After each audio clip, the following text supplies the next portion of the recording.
যারা আনারসের একটা ক্ষারীয় ভাবের জন্য মানে খেলে কেমন গলার মধ্যে অসুবিধা হয় সেজন্য অনেকে আনারসটাকে এড়িয়ে চলি। মানে আমার বাড়িতেও এমন অনেক মানুষ আছেন, মানে আমার মা বলুন, বোন বলুন, অনেকে এটা পছন্দ করেন একটু ক্ষারীয় ভাবের জন্য, খেলে 1 পিস কি 2 পিস।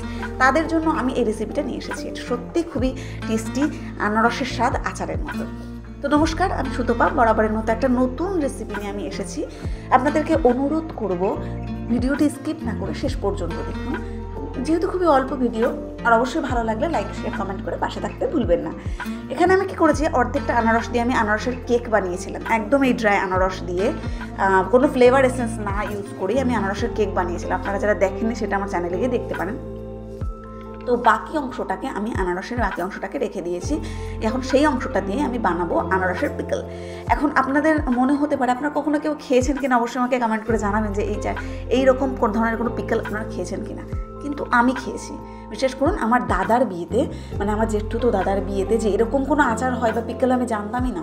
ওর বিয়েতে যখন আমি বিয়েবাড়ি রিসেপশনে গেছিলাম, তো সেখানে যখন আমাকে দেওয়া হলো এরকম, তো সেই আচারটা আমি খেলাম। আমি জাস্ট এখান থেকে আইডিয়াটা পেলাম যে সেটা যদিও আমার টেস্টটা একদমই ভালো লাগেনি, কীভাবে বানিয়েছিল জানি না, কিন্তু আমার মনে হলো ওটাকে আরও ভালো বানানো যেত।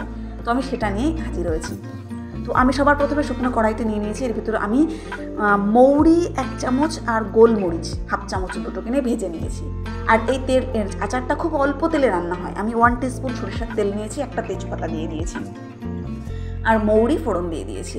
এরপর আমি দিয়ে দেবো 1 কাপ মতো কেটে রাখা আনারস। ঠিক আছে, এবার একটা কথা কি বলুন তো, হঠাৎ করে বাড়িতে অতিথি চলে এলো, এবার এখন আনারস পাওয়া যাচ্ছে, তাকে কি দেওয়া যেতে পারে, পরিমাণ মতো আমি লবণ দিচ্ছি, আমি বলে নিয়ে গিয়ে। আর এটা দিলাম আমি কী বলো ওটাকে, তাল মিছরি।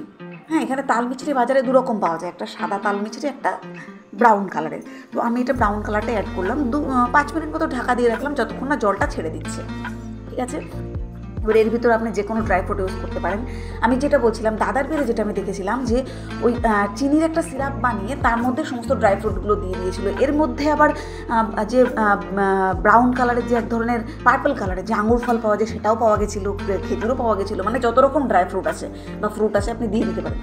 তো হঠাৎ করে বাড়িতে অতিথি এলো, কীভাবে আচার বানাবো, এরকম একটা পরিস্থিতি তৈরি হলে ঝটপট আনারস থাকলে বাড়িতে, বা যে কোনো ফ্রুটস থাকলে যেটা একটু টক, সেটাতেও বানানো যায়। যদি দেখা যায় আপনার আনারসটা ভীষণ মিষ্টি, সেক্ষেত্রে আপনি কী করবেন, এই আনারসের মধ্যে 1 চামচ লেবুর রস দিয়ে দেবেন, তাহলে এটা টক ভাব হয়ে যাবে। হলো, এবার আমি এর ভিতরে বেদানা দানা দিয়ে দিয়েছি, পমিগ্রানেট সিড দিয়ে দিয়েছি, এটা জাস্ট ডেকোরেশনের জন্য।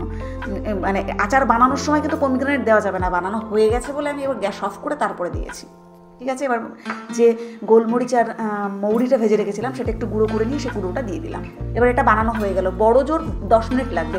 আপনি চাইলে এটার ভিতরে চিনি দিয়ে একটু এটাকে লিকুইডই করতে পারেন, কিন্তু আমার মনে হলো লিকুইডের থেকে এইভাবেই বেশি ভালো লাগছে। আমি খেয়ে দেখেছি, আপনারাও ট্রাই করুন। ভালো লাগলে কিন্তু কমেন্ট করে জানাতে ভুলবেন না। আর এরকম নতুন নতুন সুন্দর সুন্দর ভিডিও পেতে গেলে চ্যানেলটিকে সাবস্ক্রাইব করে পাশে থাকুন। ভালো থাকবেন, সুস্থ থাকবেন।